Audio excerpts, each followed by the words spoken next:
Здравейте! Края на март е, времето е уникално. Понеделник, хората са на работа. Аз се размотавам тук около Корско и ви кана с мен на един маршрут от тук през Войнеговци, Подгомер, Нови Искър до Кътина, където ще удариме известната пътека там. И после може би ще се върнем с БДЖ. Най-накрая да се почувства човек нормално, като в гора, без да се притеснява от коли. Това ми отне само 14 км и половина. Маршрута не би трябвало да е сложен, нито кой знае колко тежък. Подозирам, че е около 600 метра денивелация и около 20-25 км дистанция. Ако идвате на самоход, че около 60. Вода има във всички населени места по пътя, включително градска чешма, селска чешма във Войнеговци. В края на улицата се излиза от селото по черен път напред. Ето го дерето. Целият маршрут днес върви успоредно на планината в ниската й част. По такива пътища. Ще спра тук за малко. Това пред нас е Подгомер. Зад него е Гниляне и зад него в дъното е Нови Искър. Има много готин маршрут, който се изкачва нагоре по тези махали, подгомерските, и през една от тях се спуска надолу, като се подсича Гниляне и директно се влиза в Корил. Много е готин, но подозирам, че тъй като минава през махали, ще фрашкам с кучета. Знам, че това ще се харесва от хората. Затова мисля да пресека Подгомер направо и директно да цепа към Гниляне. Минете първата, не по-скоро като подминете църквата и хранителния магазин, първата пресечка в ляво ви извежда от селото на един чудесен черен път, който, както виждам, пресича някакъв асфалт, в който може да ви е като ориентира, което означава, че всъщност който и от пътищата да хванете, ще ви свърши работа, защото ще ви изкара тук на асфалтовия. Сега трябва да си намеря откъде да пресека за натам. И затова ще трябва да извада телефончето. Пресичаме въпросната улица, която ни трябва. Това е улица Акация. Вдясно идва от Подгомер. Ние отиваме в ляво. Черен път е, между виличките. Може и да има кучета, за което се извинявам предварително. Просто такъв е обичая по тия села и махали. Гледат кучета, които са пуснати и са навън. Ако продължите, аз дойдох оттам, покрай тези къщи, и продължава пътя напред, но забелявам някаква маркировка, която подозирам, че е от ексиото на Подгомер, и мисля да се спусна надолу. Няма да обръщам камерата, затова съжалявам, ако се вижда прекалено насочена надолу. Ще опитам съм колкото се може по-изправен, там където може.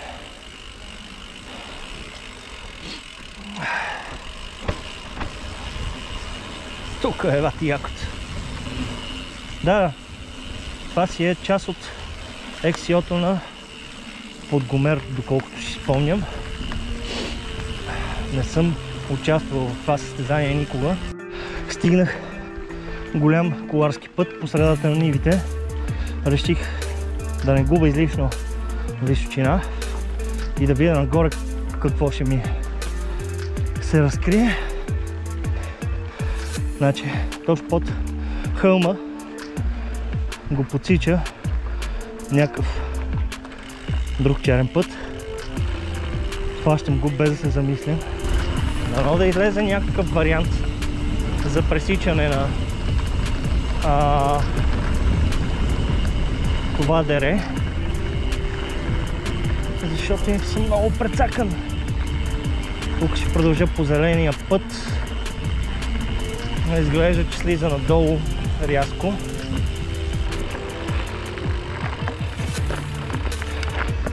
Трябва да стигна там, а път до там няма.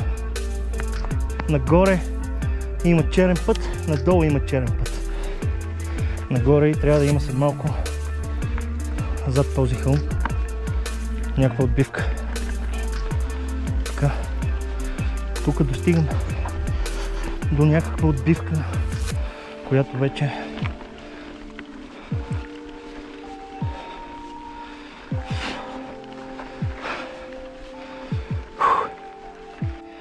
тук спускаме надолу и отиваме към Нова Искър. Че и там имаме да се полутаме малко, докато намериме Кътина, която е над Новия Искър някъде.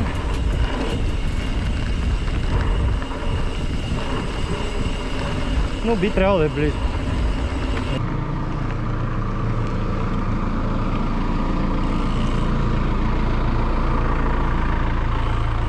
Здравейте, за Нови Искър напред минава ли се? Не, за Нови Искър си надолу. Благодаря ви. Така, минаваме през този мост да пресечеме Искъра, мисля е това. Не съм сигурен, честно казано. Психиатрична болница Свети Иван Рилски. Страхотно. И без това половината сме за там, като знам какво караме. Да минем отдолу под ЖП линиите. Буквално са над нас в момента. И вече сме в Нови Искър. Излизам от Нови Искър. Тук е отбивката. Там нагоре трябва да продължим. Има и официален път за Кътина, но аз избрах това, защото има черни пътища и се минава близо покрай кътинските пирамиди. Хоп. И табелата за край на Нови Искър. Тук се отделям от този път.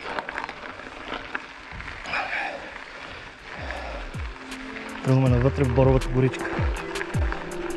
Много готина пътечка отстрани, върви покрай къщите.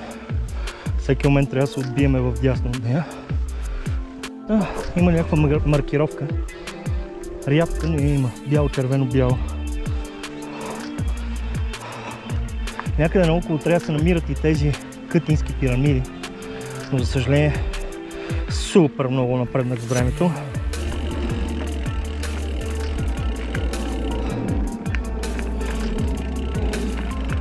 Ние всъщност сме на тук. Бати. Това не го очаквах. Само да кажа, тук всичко е бодливо, така че ако не сте с тюблес гуми, внимайте. Хоп! Ето го заветния момент. Това ми е маршрута. Яко! Добре. Значи всъщност може и да успея да се включа в нормални часове. От тук съм нагоре, доколкото си спомням. Гледай, това съм го карал преди 4 години. Ето го бе. Кеф. Значи важното преди Кътина по този маршрут да не се изпусне тази дясна отбивка. За характерното за нея е червената глина отдолу по пътя. Ще видите от лявата страна се извишава църквичката на Кътина. И от тук тръгва големия баяр, доколкото си спомням. Изкачването беше отвратително. Жесток киш, но пък се взима височина сравнително бързо. Тук процентите си 10 от началото до края. И си е доста отвесно. Вижте какъв наклон става въпрос. Не мога да ви кажа колко процент е, защото с скоростта, с която мога да катера, е по-малко от 5 км в час, което не ми дава възможност да ми определи наклон. Но, вярвайте ми, сериозен е. Само вижте колелото как е.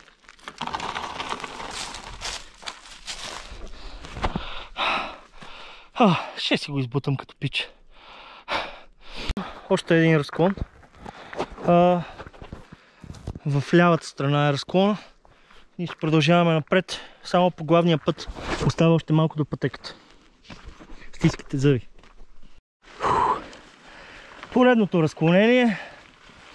Както изглежда, държим дясната част.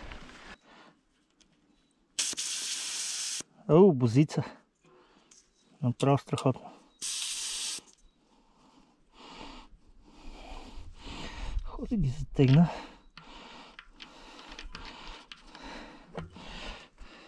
Ето тук се отбива през този хълм и директно след него започва. 3,2 км е изкачването отдолу, отстъпването на червения глинен път. Аз го взех за час и 17 минути. Изключително бавно. Но спирах, ядох, екипирах се и така нататък. Сега започва пътеката. Тя би трябвало да е около 3 км в първата си част. Само да ви покажа как изглежда нагоре. Това е бута се, докато стигнете горе. Обикновено хората, които идват да я карат, избутват тук и на върха на това хълмче, заради готината гледка, спират да се екипират тук. Точната височина на пътеката е 983 метра. От тук започва. От тази малка полянка. Да си припомним този кътински разкош. Дано ви хареса. Дано и на мене да ми хареса. И се спусна безопасно.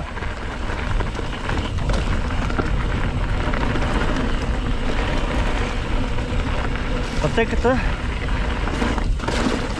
започва с черен път. Нямам много спомен, затова ще карам внимателно, особено по черния път. Въобще не ми се юрка по него, да няма някое паднало дърво. Нямам и много спомен за нея като цяло. Затова ще трябва да си помагам с GPS-а по време на спускането, което отнема от удоволствието, но няма как.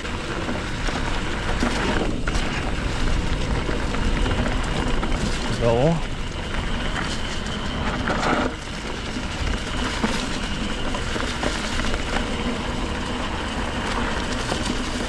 Тук не съм сигурен вираж ли е или коловоз до чумата.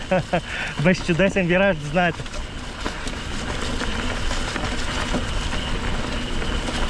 Дроп ли е?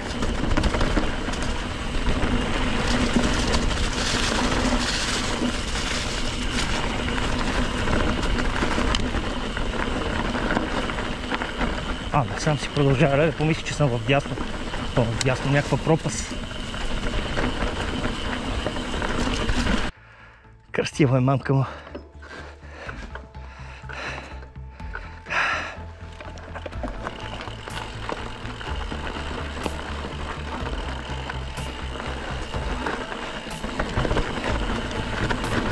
Доста изровено.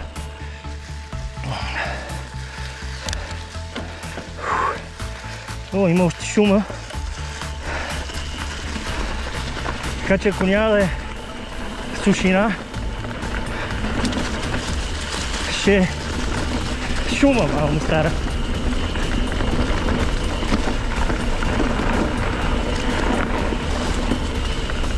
Ау. Да,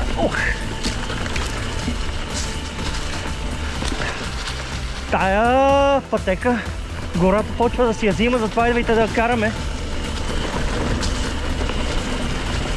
И задължително с очила. Тук си беше малко тегъл, изядох поне 3 шамара пред лицето от клоните. Ма поне 3.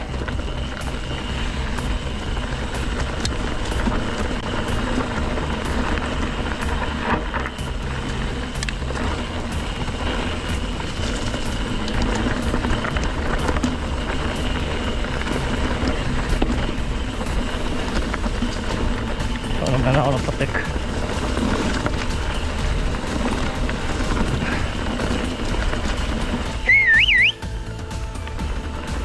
Да не забравям да подсвирквам, както вече казах, за по-недовиждащите от ловците, защото не ми се иска въобще да ме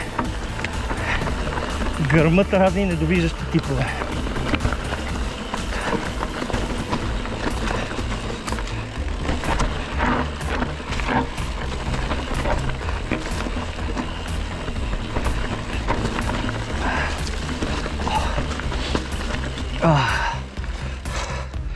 Аз да не спуках гума, бе. Не. Да, беше готина час. Имаше малко камъни и така малко повече наклон. Така че, който се чувства малко по-неуверен, може и да прибута.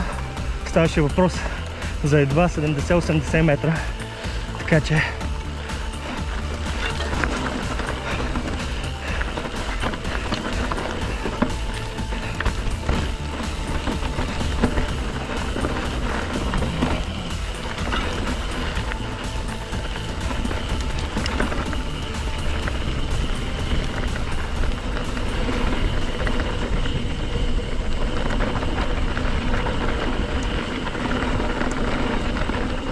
оп, ето тук е важно да не се изпусне ето това влизане. Защото иначе отлитате по някакъв глупав черен път, а тук е много яка пътечка. Има малко оф-кембър надолу, така че тези, които се притесняват от височини, по-бавно ги я карайте, като мене. Видим на къде продължава.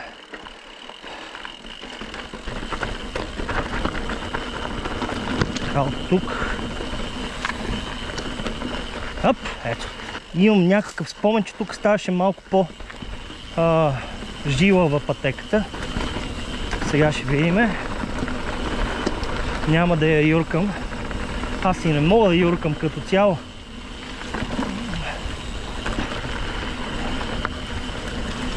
Това е гати яки естествен скок.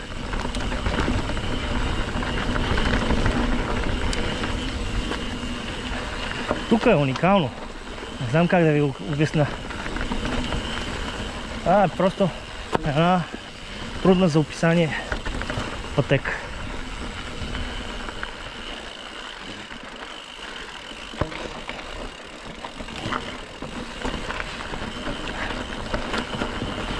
Имайки преди, че няма никакви, кой знае какви трудни елементи в самата пътека.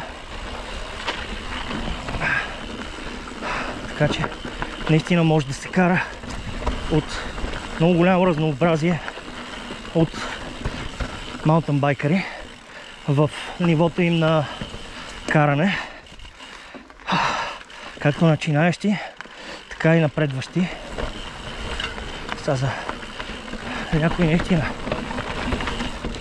добри момчета може и да е малко скучна,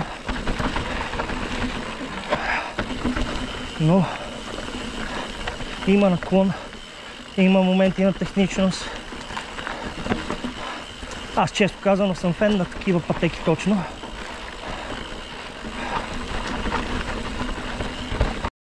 Не, през всички случаи. За нищо, за нищо. Хайде. Хората си изгубили кученцето. Много голям любител на кучета съм аз. И много при сърце ги взимам нещата, когато се изгуби на някой човек животинчето.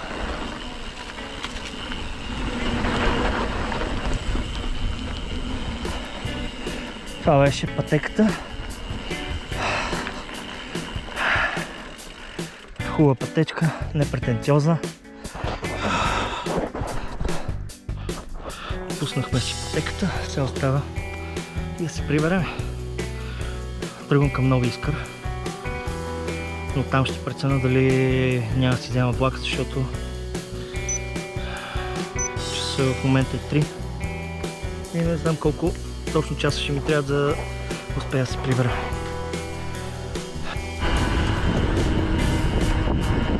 Тегляме надолу към Нови Искър. Като цяло, това, което виждам, е предимно спускане. Идеята е да хвана Нови Искър и през Надежда да вляза в София.